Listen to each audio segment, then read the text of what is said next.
کہ مولا تو پاک ہے، مولا تو پاک ہے، مولا تو پاک ہے۔ میرا رب ارشاد فرماتا ہے بے شک میں ہوں ہی پاک، لیکن اس کے باوجود یہ مجھے پاک کہہ رہے ہیں۔ اے فرشتوں تم گواہ ہو جاؤ، جب یہ محفل سے اٹھ کر جائیں گے انہیں ناپاک نہیں رہنے دوں گا، سارے گناہوں سے پاک کر کے بھیجوں گا۔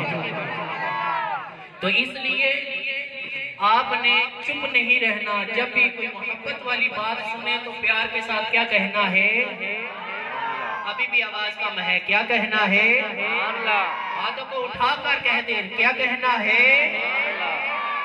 تو شاعر نے کہا کہ ادب سے بات کروں گا حدود کے اندر، ادب سے بات کروں گا حدود کے اندر، خدا کا دین ہے سارا درود کے اندر۔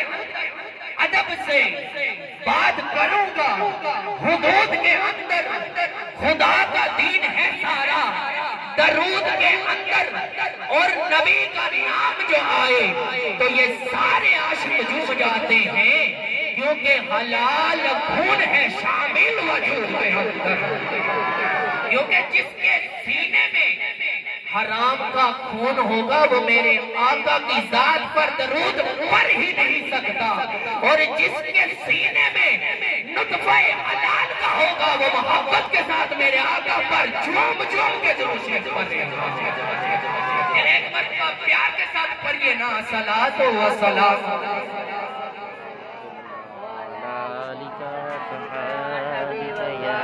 السلام علیکم سیدی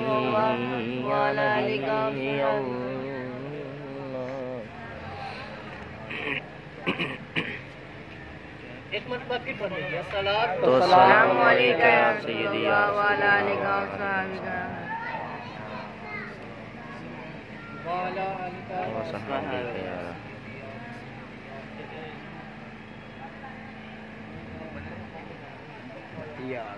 ذرا پیار کے ساتھ کہہ